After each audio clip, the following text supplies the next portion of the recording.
जोहार आप सभी स्टूडेंट्स का आप सभी YouTube channel Jharkhand math zone पर। मैं सहीन चंद्र आप सभी स्टूडेंट्स का स्वागत करता हूं आप सभी YouTube channel Jharkhand math zone पर। तो प्यारे बच्चों, जैसे कि आप सभी देख पा रहे हैं, लेक्चर नंबर 53 में हम लोग आ चुके हैं। ग्रुप थ्योरी का वीडियो लेक्चर सेशन चल रहा है, सेमेस्टर 3 के बच्चों के लिए चल रहा है। पेपर नंबर 6 है ऑल यूनिवर्सिटीज़ के लिए, चाहे आप BHU से हो, चाहे आप BBMQ से हो, चाहे आप SKMU से हो, चाहे आप BVU से हो, चाहे आप LNMU से हो, चाहे आप DU से हो, आप कोई भी यूनिवर्सिटी से क्यों ना हो, है ना, इंडिया के कोई भी यूनिवर्सिटी से क्यों ना हो, ठीक है, ये वीडियो आपके लिए है, ठीक है ना, बहुत यूज़फुल होने वाली है। तो देखिए बच्चों, alternative definitions of A group का जो सीरीज चल रहा है, ये सीरीज जस्ट 51 से स्टार्ट हुआ था, मे बी 51, 52 और आज का 53, और ये आज पार्ट 3 होने वाला है, ठीक है, पार्ट 3। इससे पहले पार्ट 1 और पार्ट 2 मैंने बता दिया है, और आज इस वीडियो लेक्चर में मैं अल्टरनेटिव डेफिनेशंस ऑफ ग्रुप पर पार्ट 3 करने वाला हूँ, पार्ट 3 वीडियो बनाने वाला हूँ, यानी कि लेक्चर नंबर 53 बनाने वाला हूँ, ठीक है, और इसका पार्ट 3 है, मतलब इस टॉपिक का पार्ट 3 है, alternative definition of A group का।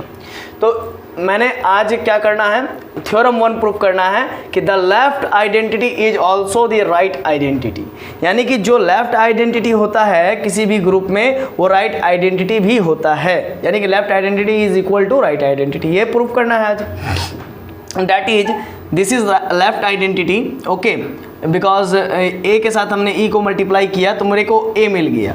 दैट इज ऐसा तभी हो सकता है जब ई कोई आइडेंटिटी हो, ऐसा तभी हो सकता है कि ए में कोई फ़र्क नहीं हुआ, ई को ए के साथ मल्टीप्लाई किया, तो it means E is the identity element. और यहाँ पर आप देख सकते हैं कि बाएं तरफ है, ए के बाएं तरफ है, लेफ्ट साइड में, that therefore it is called left identity. तो ये लेफ्ट आइडेंटिटी है। देन हम लोग को प्रूफ क्या करना है, also A E equal to A, मतलब कि अगर ई ए इक्वल टू ए है तो हम लोग को प्रूफ करना है कि ए ई इक्वल टू ए, तभी तो हम लोग कह पाएंगे कि left identity is equal to right identity. यानी कि ए ई बराबर ए हुआ है तो ए में हमने ई को मल्टीप्लाई किया और ए में कोई फर्क नहीं पड़ा, इसका मतलब ये कि E be the identity element, E जरूर तब आइडेंटिटी एलिमेंट होगा। तो इस चीज़ को हम लोग प्रूफ करना है ना, इस चीज़ को दिया हुआ है और इस चीज़ को प्रूफ करना है। For all A belongs to G, सभी जो भी मेंबर जो है कि जी का होगा, ए टाइप का एलिमेंट जो भी जी का होगा, है ना, ए टाइप का एलिमेंट में कुछ भी हो सकता है, ठीक ना, जो कि जी का होगा उसके लिए ये चीज़ वैलिड होना चाहिए। मतलब अगर ये हुआ तो ये जरूर होगा, कहने का मतलब अगर लेफ्ट आइडेंटिटी है तो फिर राइट आइडेंटिटी भी है, मतलब ये दोनों आपस में इक्वल दिखाना होगा। अगर ये चीज़ है और ये चीज़ भी है तो फिर ए और ए इक्वल है, तो ए के जगह पर मैं ए ई भी तब लिख सकता हूँ, तब तो ई ए बराबर ए ई हो जाएगा। तो वही चीज़ हमको दिखाना है ना, कि लेफ्ट आइडेंटिटी मेरा राइट आइडेंटिटी के बराबर है, ये चीज़ दिखाना है आज के वीडियो लेक्चर में। तो प्रूफ चलिए देखते हैं। ए बिलोंग कर रहा है जी में and E be the left identity. देखिए यहाँ पर ए बिलोंग कर रहा है जी में, ये मान के चलेंगे ए कोई एलिमेंट है जो कि जी में बिलोंग कर रहा है, ये मान के चलेंगे। और ई बी द लेफ्ट आइडेंटिटी, क्योंकि ये दिया हुआ है कि ई यहाँ पर लेफ्ट आइडेंटिटी ये तो दिया हुआ है, तो E be the left identity, यानी कि that is E A equal to A दिया हुआ है। अब चलिए आगे बढ़ते हैं। Since A possesses left inverse, तो ए जो मेरा एलिमेंट है जो कि जी का मेंबर है, और जब ए जी का मेंबर है तो इसका मतलब जो भी एलिमेंट ग्रुप का होता है उसका इन्वर्स जरूर एग्जिस्ट करता है। It means since A possesses left inverse, चूंकि ए पोजेस कर रहा है, अपने पास होल्ड कर रहा है लेफ्ट इन्वर्स को, इसी वजह से मेरा जो ए है वो लेफ्ट इन्वर्स को होल्ड करेगा ही करेगा। Therefore there exist A inverse belongs to G, इसी वजह से यहाँ पर अस्तित्व में आया ए इन्वर्स, एक एलिमेंट जो कि जी का है। सच डेट, इस प्रकार से कि अगर ए बिलोंग कर रहा था जी में, ए बिलोंग कर रहा था जी में और ए का इन्वर्स भी बिलोंग कर गया जी में, इट मीन्स ये कि जब कभी भी उसके इन्वर्स को, यानी कि ए के इन्वर्स को ए के साथ ऑपरेट करेंगे तो मुझे आइडेंटिटी मिल जाएगा, क्योंकि यही तो इन्वर्स की पहचान होती है, यही तो इन्वर्स की प्रॉपर्टी होती है कि ए इन्वर्स को ए के साथ मल्टीप्लाई किया, मतलब ए को उसके लेफ्ट इन्वर्स के साथ मल्टीप्लाई किया या ऑपरेट किया तो मुझे आइडेंटिटी मिल गया, सिंपली।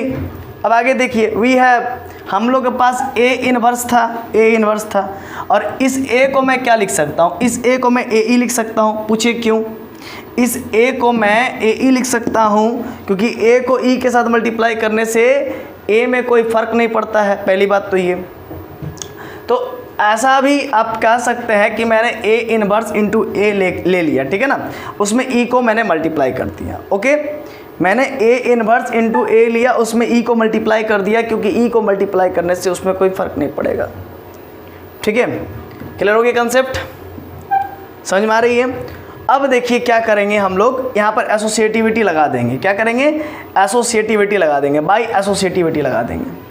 ठीक है, एसोसिएटिविटी लगा दिया मैंने।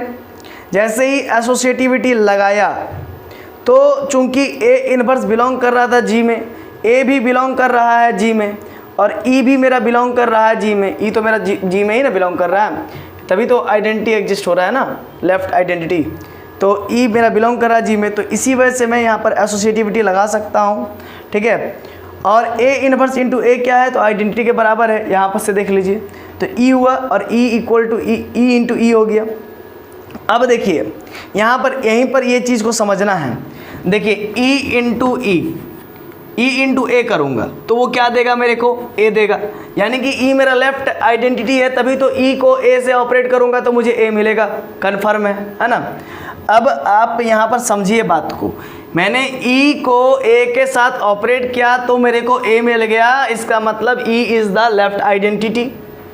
अब ज़रा इस बात को समझिए कि ई इंटू ए के जगह पर मैं ई करूँगा तो मेरे को क्या मिलेगा, ये ई मिलेगा, क्योंकि ई तो मेरा लेफ़्ट आइडेंटिटी है ना, ई तो मेरा लेफ़्ट आइडेंटिटी है। तो देयरफॉर यहाँ पर बात को समझिएगा, ई मेरा लेफ़्ट आइडेंटिटी, इसीलिए ई मिल गया, उससे समझ गए। अब इस ई को मैं क्या लिख सकता हूँ, तो ई को मैं लिख सकता हूँ ए इनवर्स इंटू ए, तो ए इनवर्स ए लिख दिया। और लेफ्ट इस तरफ LHS में क्या है जी, तो ए इनवर्स ए ई है। तो अब ये ए इनवर्स को ए इनवर्स को अगर सेम रहता है, ये पोजीशन, तो मेरा ये और ये बराबर हो जाता है। अब ये कैसे होता है, तो सुनिए ये कैसे होता है। देखिए ए बी इक्वल टू ए सी, ये होता था लेफ्ट कैंसिलेशन लॉ, इसीलिए मैंने लेफ्ट कैंसिलेशन लॉ आगे ही आपको बताया कि ए बी बराबर ए सी होता है। तो ये ऐसे नहीं करता, मतलब इसका प्रोसीजर होता है, तो फिर क्या होता है, बी बराबर सी होता है। ये मैंने आपको प्रूफ करके दिखाया है।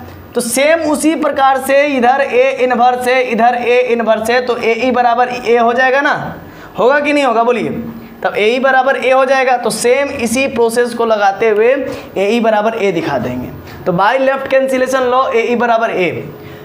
अब बात को समझिए बाबू, ई मेरा राइट हैंड साइड में है, ए का राइट हैंड साइड में मेरा ई मल्टीप्लाइड में है, इसका मतलब और साथ ही साथ ए को ई के साथ मल्टीप्लाई कर रहे हैं तो ए मिल रहा है। इसका मतलब ये ना कि ई मेरा आइडेंटिटी है, क्योंकि वह एलिमेंट जो है कि किसी भी एलिमेंट के साथ मल्टीप्लाई हो करके उसमें कोई बदलाव नहीं डाले तो उस एलिमेंट को हम लोग आइडेंटिटी कहते हैं। और यहाँ पर आप साफ देख पा रहे हैं कि एक एलिमेंट ई है जो कि ए के साथ राइट तरफ से मल्टीप्लाई हो रहा है, तो इसका मतलब ई जो है इस एलिमेंट का आइडेंटिटी है। It means E is the right identity, तो therefore E is also the right identity, है ना।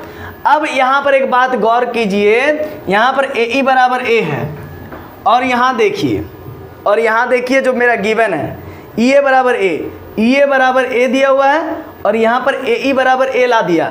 हाँ, ई ए बराबर ए दिया हुआ, ई लेफ्ट साइड में है, और यहाँ पर मैंने ला दिया ए ई बराबर ए ला दिया, तो यानी ये भी ए आया, वो भी ए आया। इसका मतलब मैं यहाँ से पहले लिख लूँ कि ई ए बराबर ए है और ए ई बराबर ए है, तो यानी कि ये दोनों बराबर हो गया। यानी ये दोनों बराबर हो गया, इसका मतलब ये लेफ्ट आइडेंटिटी है और ये राइट आइडेंटिटी है। ये प्रूफ हो गया, है ना। यही तो प्रूफ करना था और ये प्रूफ हो गया। नीचे में लिख देंगे, एक लाइन लिख देंगे, ठीक है। क्या लिख देंगे, ये हो ना, therefore E is also right identity वगैरह लिख दिए, ठीक है। हाँ, तो ई मेरा राइट आइडेंटिटी भी हो गया। फिर यहाँ पर एक और लाइन लिख सकते हैं, therefore left identity left identity is also right identity. ये प्रूफ करना था, यही प्रूफ करना था किसके लिए? अल्टरनेटिव डेफिनेशन ऑफ ग्रुप के लिए। ग्रुप में क्या कहता था कि क्लोजर भी होना चाहिए, एसोसिएटिव भी होना चाहिए। अब फिर एक नया टॉपिक घुसाया था, लेफ्ट आइडेंटिटी और राइट आइडेंटिटी। और हम लोग को ये प्रूफ करना था, हम लोग को यह मकसद था कि लेफ्ट आइडेंटिटी को अगर हम लोग राइट आइडेंटिटी प्रूफ कर देते हैं तो जो पहला डेफिनेशन था ग्रुप का तो उसी के इक्विवेलेंस आ जाएगा पूरा अब का डेफिनेशन, है ना। अब जो डेफिनेशन पढ़े हैं, अगर लेफ्ट को राइट प्रूफ कर दे, लेफ्ट आइडेंटिटी को राइट आइडेंटिटी प्रूफ कर दे, तो मेरा ये डेफिनेशन ग्रुप का जो मैं नया पढ़ाया हूं आपको वो तो एकदम इक्विवेलेंस हो जाएगा ना पहले वाले डेफिनेशन के, क्योंकि पहला वाला डेफिनेशन में भी तो लेफ्ट और आइडेंटिटी और राइट आइडेंटिटी बराबर ही था, है ना। हालांकि वहाँ पर जिक्र ही नहीं किया गया था। अब एक और टॉपिक बचता है थ्योरम 2, जिसमें मैं आपको प्रूफ करके दिखलाऊंगा लेफ्ट इनवर्स और राइट इनवर्स आपस में इक्वल है। और जब मैं ये पूरा प्रूफ कर दूंगा, मतलब लेफ्ट आइडेंटिटी राइट आइडेंटिटी बराबर तो प्रूफ कर ही दिया हूँ आज के लेक्चर में, और नेक्स्ट लेक्चर में मैं प्रूफ करूँगा लेफ्ट इनवर्स और राइट इनवर्स आपस में बराबर है। फिर ये पूरा प्रूफ हो जाएगा कि जो अभी मैंने डेफिनेशन आपको एक नया अल्टरनेटिव डेफिनेशन पढ़ाया था ग्रुप का, वो किसके इक्विवेलेंस है? वो पहले वाले डेफिनेशन के इक्विवेलेंस है। तो आशा है कि आपको ये वीडियो लेक्चर समझ में आ गया होगा, लेक्चर नंबर 53, है ना। तो चलिए मिलते हैं नेक्स्ट लेक्चर नंबर 54 में। तब तक के लिए खुश रहिए, आबाद रहिए, पढ़ते रहिए। धन्यवाद, जोहार।